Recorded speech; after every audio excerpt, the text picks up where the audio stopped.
कथित तौर पर मुकेश सहनी के पिता को मारने के जुर्म में काजिम अंसारी को पुलिस ने गिरफ्तार तो कर लिया।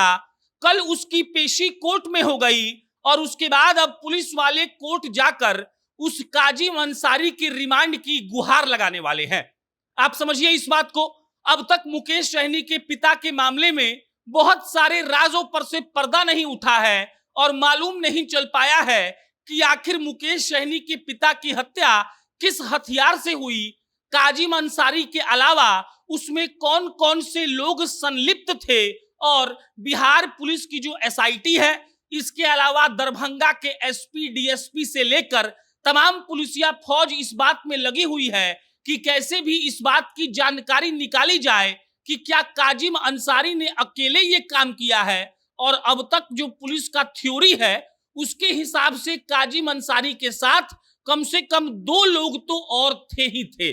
काजिम अंसारी ये वही नाम है जो आप पिछले 2 दिनों से लगातार सुन रहे होंगे।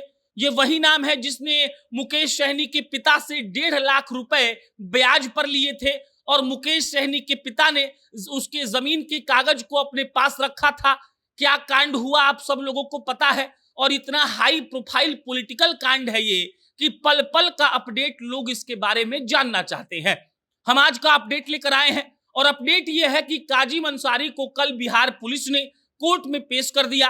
कोर्ट में पेश करने के बाद उसको जेल भेजा गया और अब बिहार पुलिस रिमांड का गुहार लगाएगी, यानी कि रिमांड का अर्जी देगी कोर्ट में। और रिमांड इसलिए मांग रही है पुलिस ताकि पुलिस काजिम से इस बात की जानकारी ले सके कि इस कांड में उसके साथ और कौन कौन शामिल है।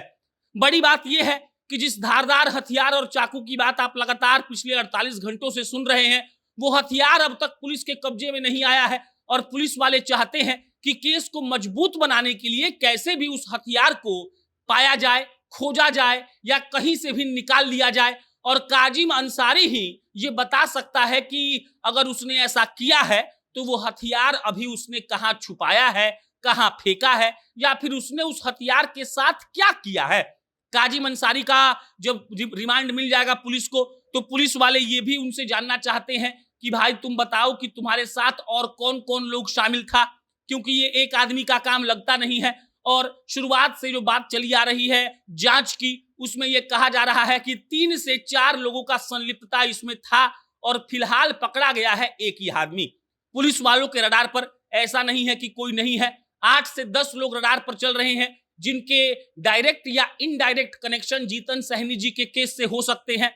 मामला रसोईया तक भी पहुंचा है। इसके अलावा काजिम ने भी कुछ नाम लिया है, लेकिन पुलिस वाले सतर्कता बरत रहे हैं। वो किसी को भी गिरफ्तार करने से पहले ये पता कर लेना चाहते हैं कि काजिम सही बोल रहा है या झूठ, और इसीलिए इस बात का सत्यापन हो रहा है कि जिन लोगों का नाम काजिम ने लिया है क्या वो वाकई में इसमें इन्वॉल्व थे या वो लोग इसमें इन्वॉल्व थे ही नहीं।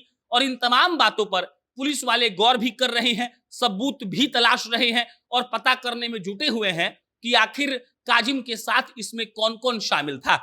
अब जब काजिम को पुलिस का रिमांड में भेज दिया जाएगा तब पुलिस वालों के लिए आसान हो जाएगा तफ्तीश करना, उनसे ये पूछना कि बताओ तुम्हारे साथ कौन कौन शामिल था।